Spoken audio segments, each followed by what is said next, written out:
Good morning. Welcome to Sales Chatter, the logistics podcast, where we aim to help 10,000 reps hit a million GP. I'm your co-host, Ryan Mohammed, aka the Logistics Monk, and I know the title. It says, Let's Talk Florida. You know, last night was a brutal night in Toronto for everybody out there, but I do have my main man, the sales hacker himself. Dan, what do you think, man? Did we kind of curse the Leafs by setting this up yesterday, talking about Florida? No, I don't believe in any of that crap. I think, you know what, it's like everything. The Leafs play out of 60 minutes, they played maybe 30, sometimes 20, sometimes 6 minutes, and we just didn't, just like with Tampa, we didn't quite pull it off. Bravosky was like on fire. Oh my God, those last 5 minutes, man, he was just saving everything. There was nothing he couldn't save, right? So yeah. But Kachuk, he took some hits last night, man. It was I think it was a great first and kind of halfway through the second, then the Leafs fell off. Yes, I thought so too. I thought they played really, really well, and then they fell off. But you know what? You know what's not going to fall off, Dan? Today's episode, Data Day. There we go. To the HPLS podcast. Live, relevant, and high performance information, conversations, and education weekly.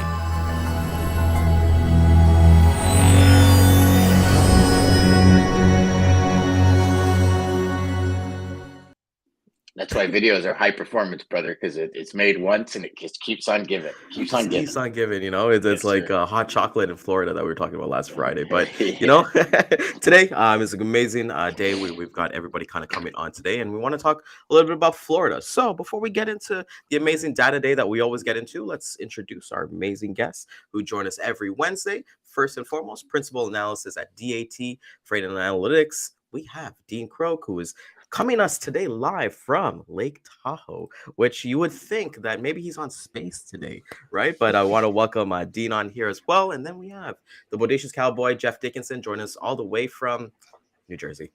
Joyzy. Welcome to Joyzy. What's going on, guys? There you go, man. Glad to be here.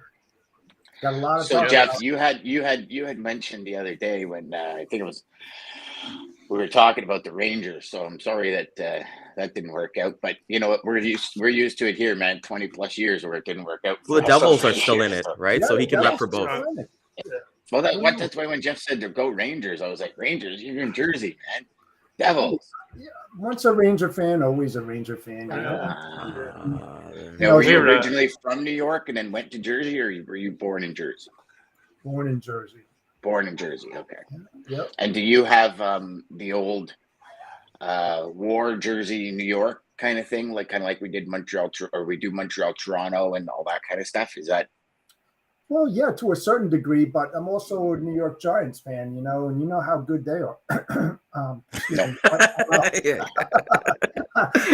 But you know, once a fan, always a fan, you know, and you're going to win some and lose a lot. I love that one. Win some and lose a lot. It's kind of like sales. It is like sales. And I've never cheered so hard for the Maple Leafs, Dan, after the Panthers beat the Bruins this week. We're still smarting over that loss. Yes. Having like a record season and then getting hammered. That was brutal. Hey, we watched the Dallas game last night. How about Pavelski getting all of the goals, but then the Kraken still won? It was a phenomenal game. Playoffs are just off the charts this year. I really think in both sports too, NBA, NHL, it's been really like LeBron James. They beat Golden State Warriors last night, so that was an amazing. We're seeing all these higher seeds beat like the lower seeds, and it's like, okay, we got to get a game. Like that's why I enjoy the World Cup, Dean, and I love cricket a lot because it's that one game, right? You get that one game playoff. You don't show up, then you don't show up, right? But Dean, tell us about where you are. That's like sports, right? That's sports in general. You don't show up. You have some days where you're off. You know, you have some, like if you look at the Leafs game last night, how many times we hit the post, how many times it was like missed by this much, and it's literally a game of inches or millimeters at times. You know, like golf, best golfers in the world show up to a tournament, they're not on one day out of the 4, and they're out of contention. Like I love a show where we can bring metric into this. Oh yeah, I love it. I know we're in the exactly best what you industry mean. there is. Best industry Millimeters. there is to say. Love So Hey, it's it's awesome. just like the NCAA collegiate games, basketball March games. Madness. When the lowest ranking one beat the, or the highest ranking one beats the lowest one. A couple of times. Right. It's unbelievable. Awesome. So I know everybody didn't tune into sports chatter today, but let's get into the current freight market conditions and why we're talking Florida today, Dean. So let us know first and foremost. Like you mentioned last week that you're on a trip to Lake Tahoe. Tell us a little bit about that journey. What did that look like for everybody who's wishing that they can be there right now, like Dan and I?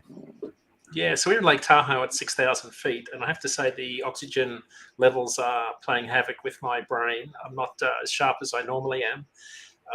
But we drove into the sun for 4 days. I don't know if you've ever done that, but 3,000 miles into the sun the entire way. When that sun gets down out in Nebraska, Nevada, Wyoming, I got sunburnt. Both my son and I got sunburnt. We were at it for 46 hours. We stopped at hotels each night for 5 or 6 hours. But it's a long country to drive. Like I've never done a cross country trip. I mean, I've driven across Australia in 43 hours with express freight on, like with a couple of stops and a lot of assistance, if you know what I mean. But doing it in a car with my son was like one of those lifelong sort of goals, just to drive across the country, but to drive over here and help him get started with a new job and buy all the furniture and help it, shop and cook and wash and do all those sorts of things. So just a great experience. But I'm off to Dallas today to speak at the Great West Casualty Conference on Friday. So I'm out of here today. So yeah, that's been my week. It's been a lot of fun. But Tahoe, they had 58 feet of snow. Yeah. 58 feet. Most snow since 25 years. The pass from Kings Beach here in California across to Reno was closed for the first time ever. When you drive it, you can see the snow that's still there, and it's like still at 30 feet and melting. But from a transport perspective, the potholes are some of the biggest I've ever seen. And you see the car drivers from California, and there's a lot of Teslas and Beamers and Audis, and the wheels get broken because they drive into these potholes that are like 6 inches deep, and it smashes the small rims. So it's busy. It's nothing but construction trucks out there now trying to put asphalt in holes with water running through it from the runoff. Like it's a big challenge, but there's a lot of snow up here and a lot of runoff, and a lot of that's going to cause some flooding damage, of course, as they're already talking about. But good year for Californian farmers, I suspect, with all of the water that we've had here and a pretty good snowpack. Yeah, Good year for snowmobiling. My nephew lives out there in Salt Lake. Yeah, he said there was like 65 feet. Crazy. Yeah, we stopped at the Bonneville Flats, just outside of Salt Lake. Drove out on there in the 4-wheel drive Jeep, and it's just a breathtaking part of the world. But I don't know that I've ever seen more spectacular scenery than through Wyoming and Nevada. The colors out there. I mean, I could probably find some spots in Australia that are equally as picturesque. But I did a post on LinkedIn. I had a great picture of a big Peterbilt with a refrigerated trailer on coming across the Salt Lake Flats, but it had a mirror image in the salt water underneath it. So you had this image of this truck going across. Just the scenery is spectacular, but the miles are mind-numbing. So when we all talk about freight, about it's only like 1,000 miles, or it's only a 600-mile haul. I dare anyone that hasn't driven a truck to sit there and do 600 miles a day, day in, day out, and do it safely. Like a lot of truckers will say, "Oh, that's nothing. That's easy," and I will challenge that, because it's fairly hard mentally. Unless you've got a really good seat, it's hard physically. Hosting from outer space. Yes, I'm from the Bat Cave, aka the Grumpy Pete. Yeah, thank God for avatars. That's what this is called. This is called an avatar. No, it's a background. Virtual background. Yeah, right. See, my brain background. Is all avatar. You'd be like. That's right. Yeah, true. You'd be a Grumpy Pete talking. You'd be the actual top of the Pete talking. So I'm so old school. I didn't know what an avatar was. I know it was a movie. I think was it a movie? Yes. Yeah. 2 movies. Yeah, 2 movies. Yeah. Oh yeah, that's true. Yeah. So Ryan, do you want to dive into the freight market update? Yeah, let's get into it. Yeah. So this week, so a couple of things happening, right? So we've been talking about the market trying to find its low point or bottom. We'll show you a couple of slides in a minute about that. But I think the data point that gives me some hope that the market is improving for carriers and the capacity exodus has slowed down is some of the changes we saw in the Florida market this week. So if we start with dry van capacity in the southeast. And you might say, what's this got to do with produce season? It's got a lot to do with it. Dry van capacity in the southeast tightened last week because produce season impacts overall capacity levels, because reefer carriers that haul dry freight can switch over to higher paying produce loads, specifically where you've got high value produce that requires a new reefer and higher levels of cargo insurance. They can command a higher rate per mile. So there's this sort of exodus of capacity. Rates are up 5 cents a mile, but still at the same level. So the southeast, when we look at the southeast dry van rates, they're about the same as 2017 and 2019, which is not good news because 2019 was, of course, a horrible year. Jacksonville, though, spot rates up 11 cents a mile to $1.53. That's excluding fuel. So you'd have to add 50 cents to that to get the average. Loads to Houston were up, but still sort of at around $2.17 a mile, so reasonably good value for carriers. Atlanta, though, if you take Atlanta as sort of the bellwether for freight in the southeast, rates were up in Atlanta for the third week to $1.64. So that's going to be about $2.14, including fuel. Georgia state level rates, when you look at all of the rates in all of the state of Georgia, are about 10 cents a mile higher last week. The average was $1.74 for the state, but also identical to 2019. So we're seeing a lot of 2019 numbers pop up. And in the refrigerated market, a couple of things are happening over this 3-week period. Last week was the 75 Chrome Shop Truck Show. And you might say, what the heck has a truck show got to do with capacity? The 75 Chrome Shop Truck Show in Wildwood, Florida is one of those events where a lot of refrigerated carriers that specialize in high value commodities take time off. They take the entire week off for the truck show. And what we see is capacity tightens, but at the same time as produce volumes are increasing and peak shipping for Mother's Day starts. So that this week and next week are the 2 weeks for peak Mother's Day flowers in Miami. About 90% of our carnations and roses come into the Miami airport. The reason is most of the flowers that for Mother's Day are grown in Ecuador and Colombia. It's only a short flight. I think it's about a 3-hour flight. And you'll see dozens of jumbo jets every day bringing flowers in, and then the reefer carriers will run that north, mostly in teams. So so what we're seeing right now in Florida is a fairly typical scenario where rates will go up, volumes will go up. The volume of loads moving out of Lakeland were up 20% last week, which is a fairly big jump in produce volumes. Capacity was tight in both Lakeland and further south in Miami. So if you're looking to buy capacity this week, it'll be very expensive in the south of Florida, and it'll remain that way through the end of May, typically, as it always does. The Florida produce season typically winds down towards the end of May. So you go May, early June, it starts to get really hot, and the Florida produce season ends towards the end of May. But by then, volumes will have picked up in the southeast, where capacity is already starting to tighten. The reason this is a big deal is that this is really what starts the typical increase in spot rates for dry van and reefer in produce season. I'll use produce season in inverted commas because we're assuming that we will have a produce season. The Southeast and Florida are not the main producers, but they start the capacity tightness scenario. The bigger story is, of course, the West Coast, where produce season is delayed. We're looking for a later start, but good volumes coming out of there. That will determine how much rates move.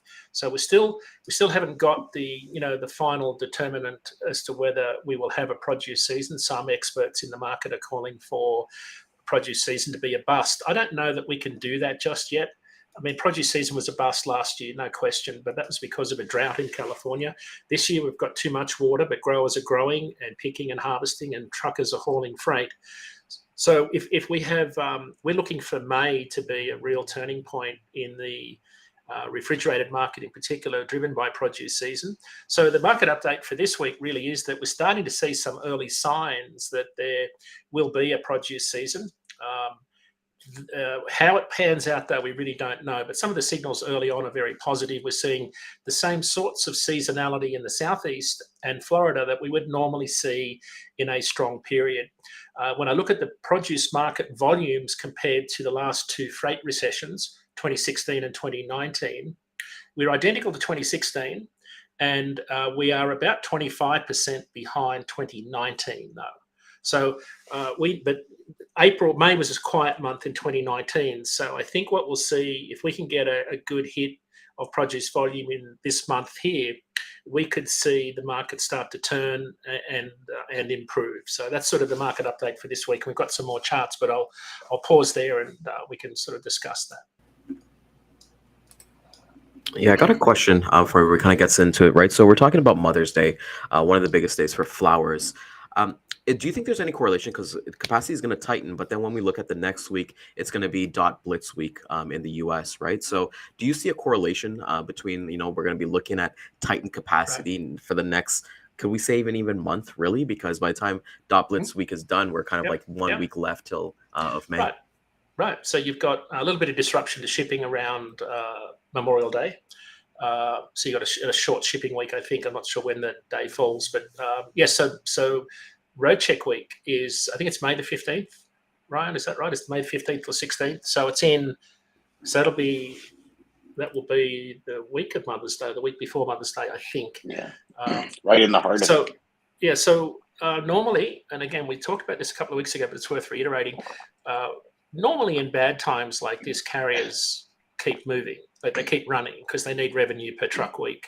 Even though the rate per mile is down, they need to run more miles to make up their revenue targets to pay their bills.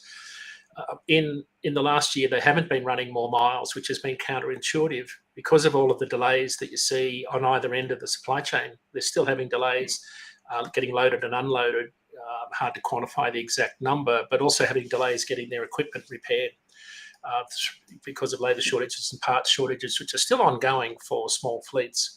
So I was talking to a carrier last week on the way out here, and they were adamant they had to keep running. And but the point they made, and I think we talked about this last week, they said we have very little option but to keep running when we run our teams out of the West Coast, because we've got very limited roads out of Fresno to bypass the inspection points.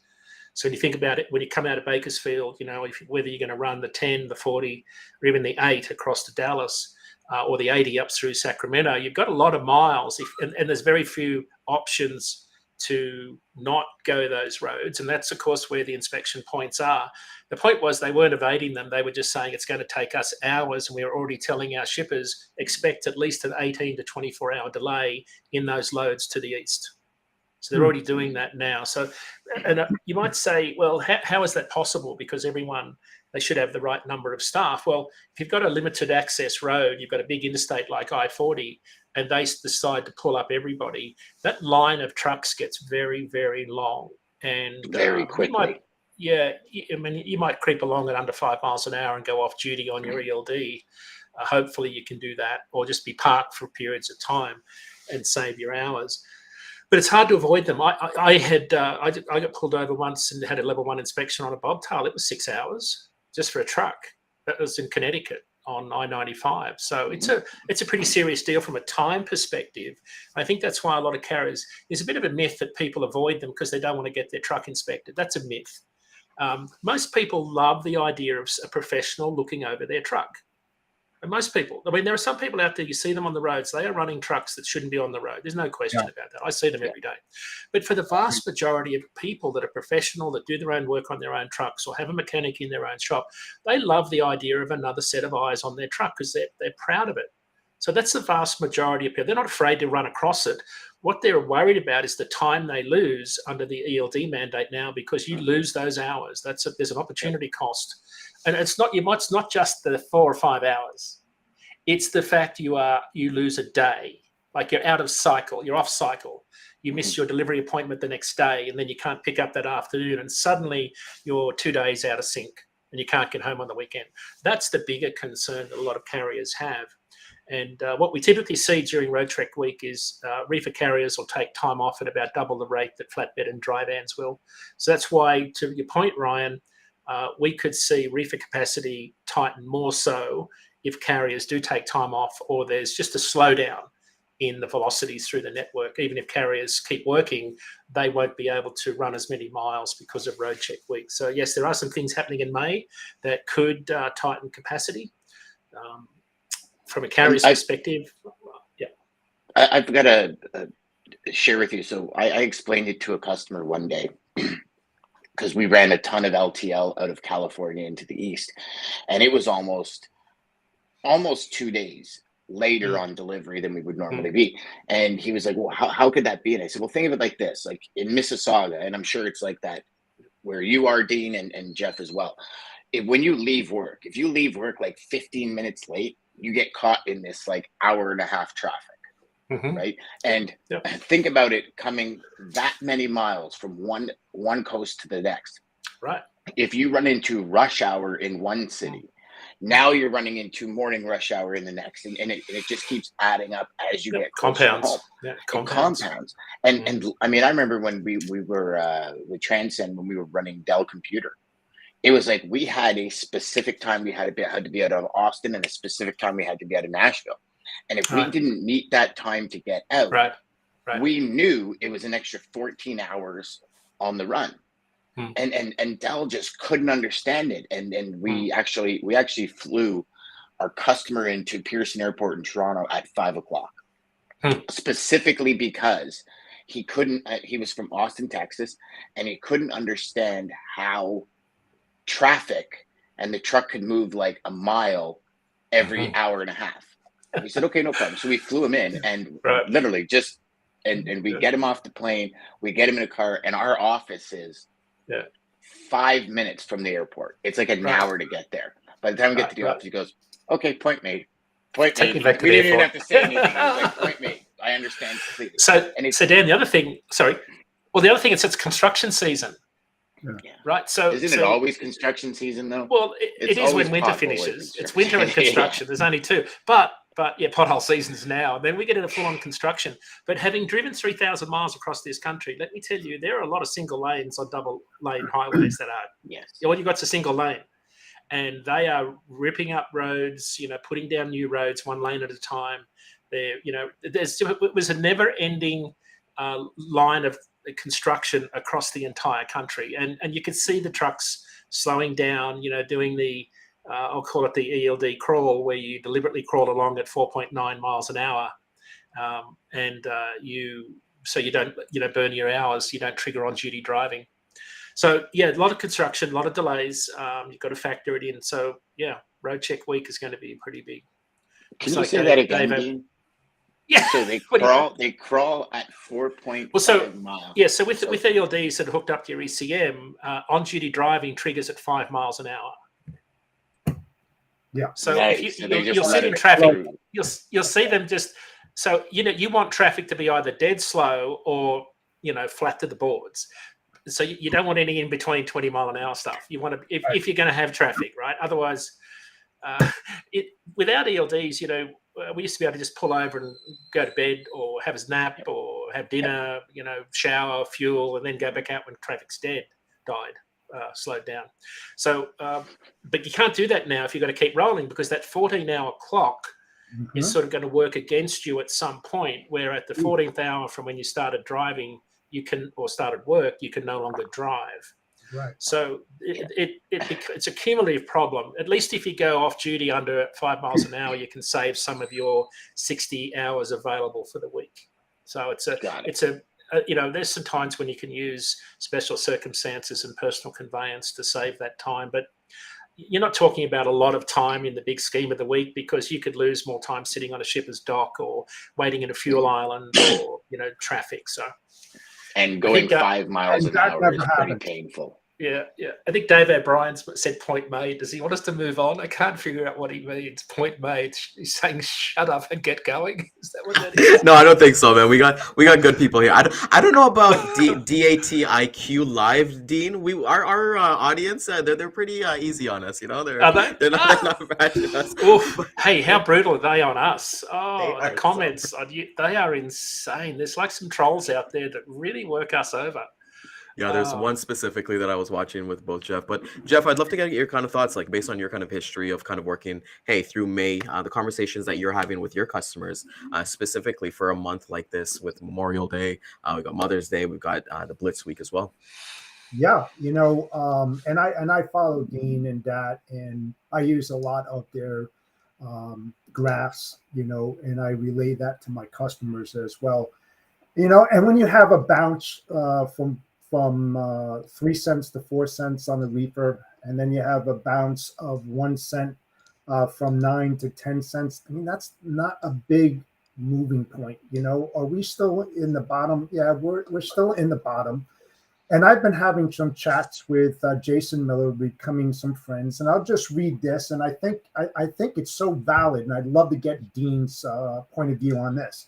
He basically said that my biggest concern is that if we look at the freight recessions before 2000, 2003, 07, 09, 15, 16, and 19, we recovered from each of these due to an exogenous demand shock. The 2004, 2006 housing boom, the 2010, 2014 fracking boom, the 2017-18 ELD tax cut, hurricane recovery boom, and the 20 and 21 consumer spending boom. I don't see any comparable boom coming. While restoring will likely help freight volumes, this will be a much slower process with far more incremental volume. So he doesn't see it happening. And that's from a demand perspective. Yeah, from the demand. And then, I went on to Trading Economics and I looked at information there. And in February, imports were down $4.8 billion and transport was up 0.8 billion. That's not good numbers, guys. I mean, that's telling a story that's not worth telling, but it is. If you really look at it. The point is that off of the Trading Economics site, they showed a graph that was horrific. That they don't see a recovery until at least March 2024, if the path follows that. So, I mean, there's just there's going to be more conversations about this and trending analysis and where we go from here. We have to see a big turnaround between now and Memorial Day, and even moving into the 4th of July and past that into Labor Day, going into peak. I don't know if it's going to happen. I agree with Jason Miller on this. It's this market cycle in trucking won't be driven by a change in demand because of all the reasons you just stated. The rates will change because of a change in supply, and the supply is still leaving the industry. So when the market, that's why we think it's bottoming out now. And worst case scenario is that we don't see a bump in rates because of produce season. And we see what we saw in 2019, which was a non-existent produce season impact, because you had too much capacity. And then we see this slow decline, maybe flat to a slow decline in spot rates. That would be the worst possible scenario. So maybe that's a good time to throw up the previous charts, Ryan, all those first two charts we've got, where I went back and looked at how the market's turned. This is the chart for dry van, I think. And what you can see here is that at the bottom, both markets, this is the blue line is, and I can't see the number, I think the blue line is 2019, the grey line is 2016. And you can see that the red line is, or the purple line, pink line is 2023. And you can see how they've followed down towards this sort of low point in May and then pick up towards produce season. You can see 2019 was relatively flat for the best part of the year until you get into the Christmas holiday season. A little bit of a bump in 2016 also. Right. But both those markets, and if we go to the next chart, these are the moving averages for 3-day rates that kind of give us a feel for where the rates are going. If you look at the next chart, we go back a little bit further, and you can see that both of the markets turned on the 1st of May in 2016 at $1.35, on the 1st of May at 1st of May 2019 at $1.47. We're at $1.62 this week, or the start of this week. And so it was interesting that May was the turning point in both of those two freight recessionary periods, where capacity we were certainly in an oversupplied capacity relative to demand. So we are still seeing capacity exit the industry.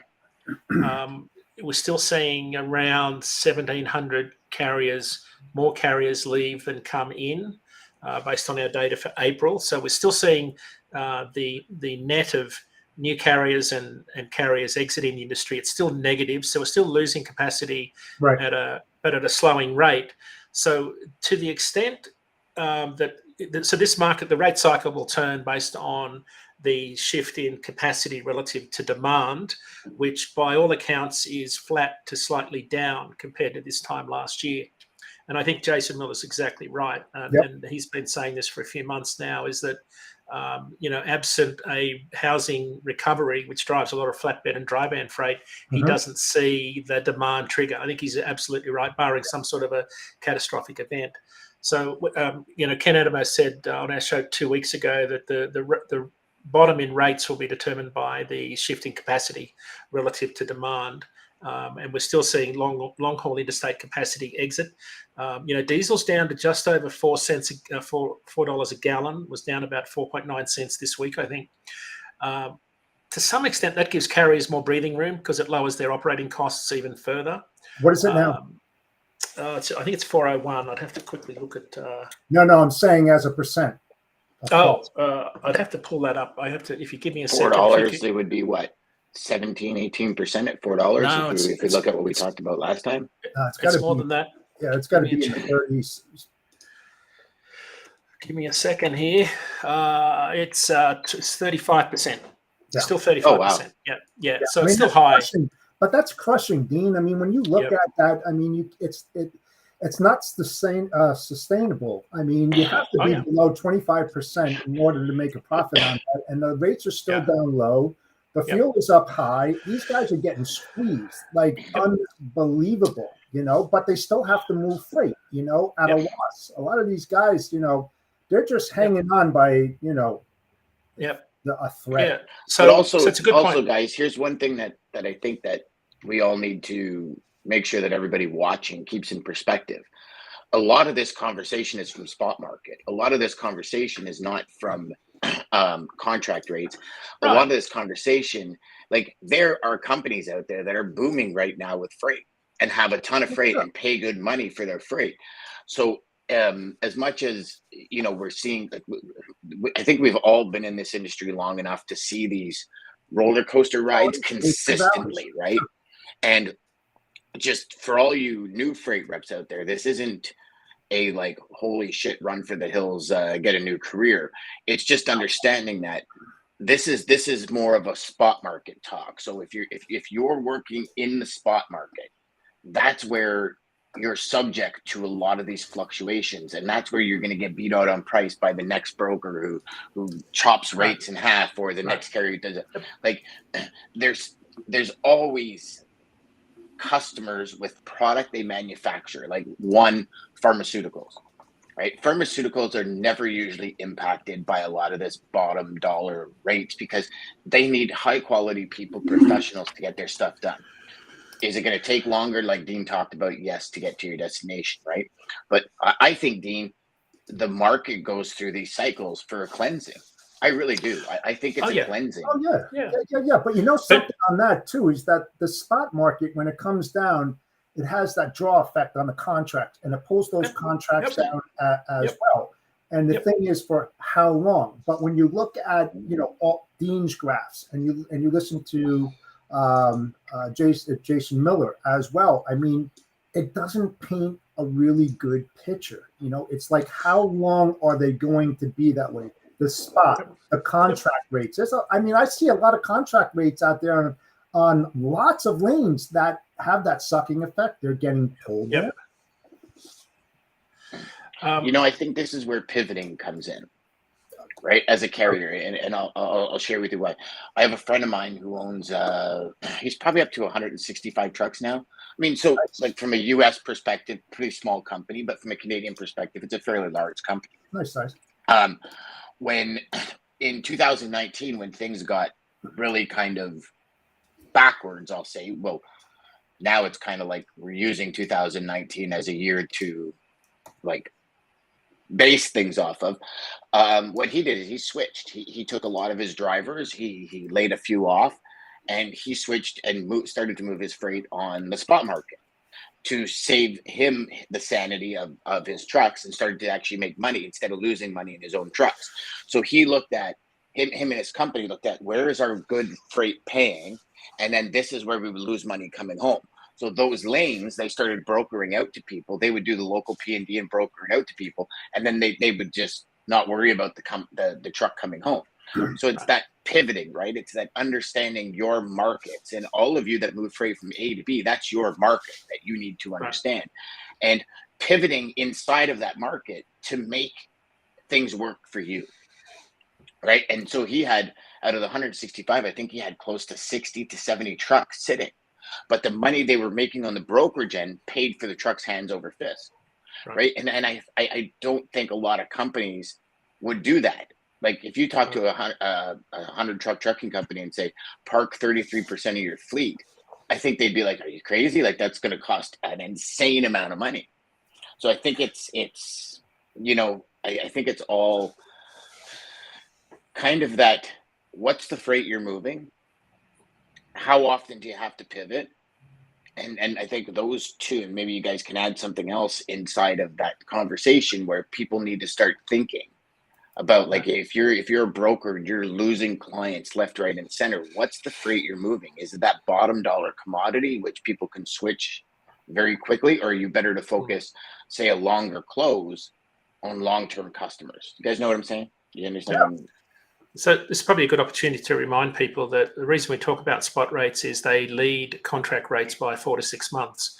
That has been shortening though. So I will say that because we've been watching, we thought spot rates would have bottomed out sooner. If they bottom out in May, then you're looking at October, November before contract rates start to come back up again. That's why you look at spot rates and the number of carriers that are coming and going.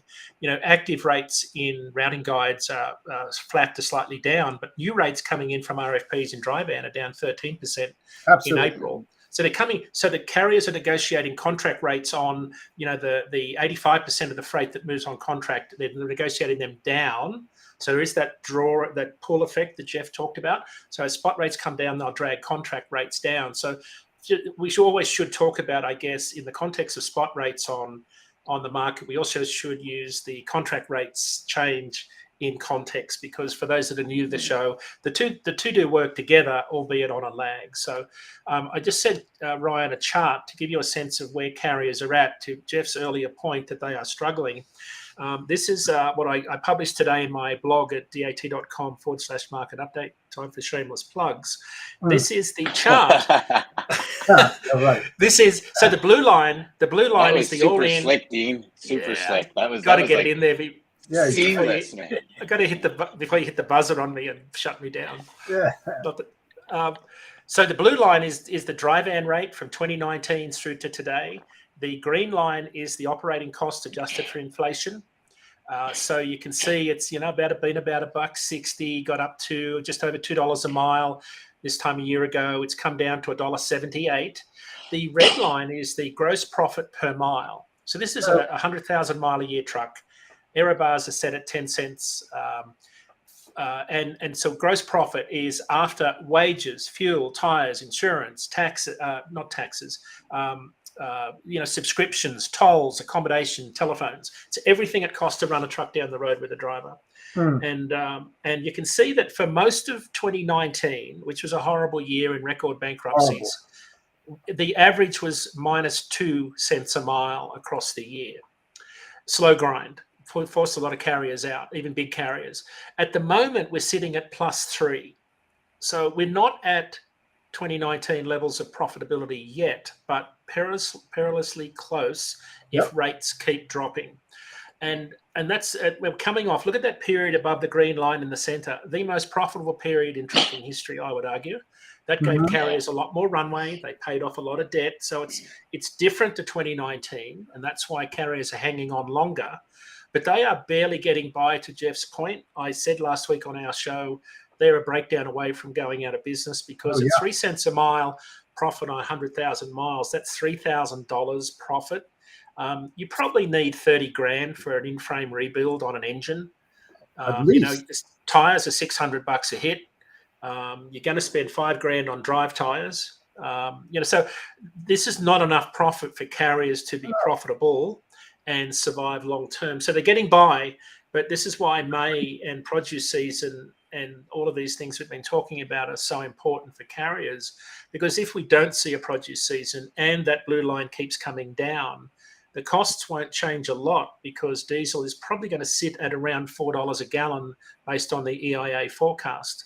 So what happens is that red line starts to drop below zero, and then we're into a 2019 scenario, which this sort of puts into context everything we've been talking about today, because this is the spot market and it will drive the contract market scenario later in the year when capacity starts to tighten.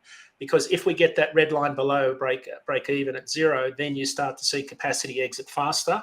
Then the market turns because you'll have less capacity relative to demand. Well, I'll tell you what, Dean, if the FSC happens to go up, we're talking a whole different ballgame. I mean, if it goes up to 450 or something like that, I mean, that's going to go quickly down that break even. Yeah, it'll force a lot of carriers that are on the margins out of the business.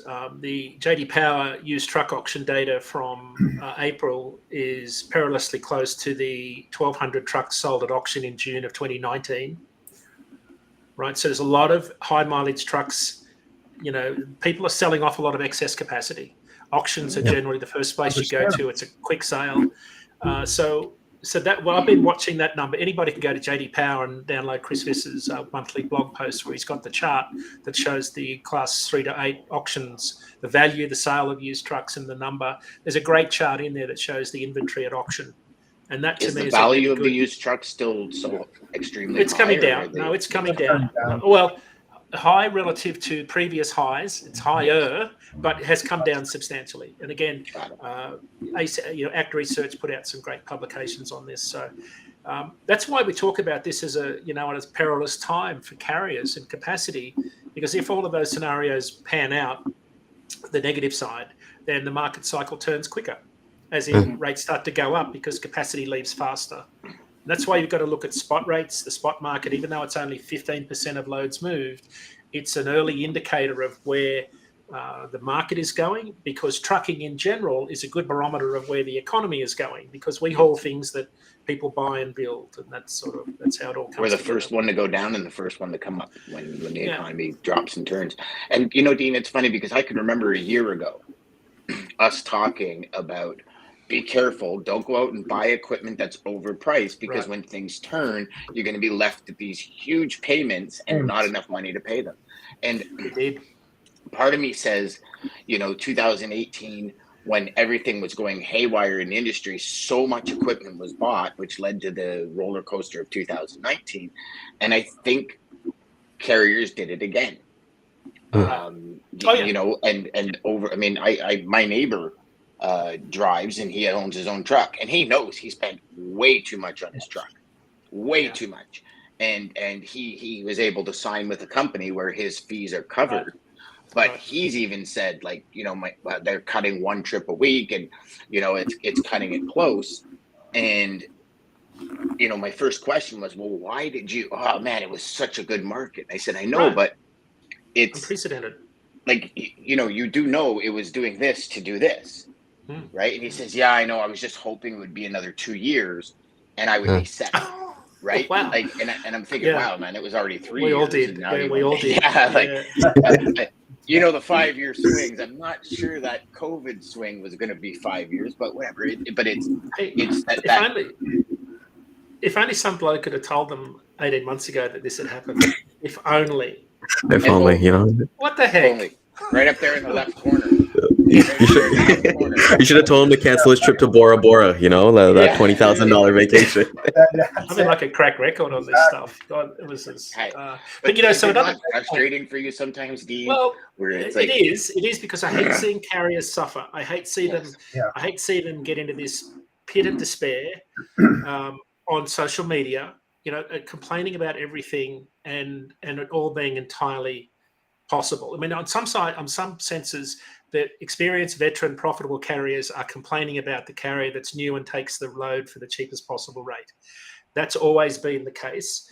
But a lot of new carriers made the same mistake of not understanding their operating costs, buying used trucks that were too expensive. Now have got high maintenance costs and rates have dropped, and they really don't know how to negotiate the market, because in a strong market, you could name your price.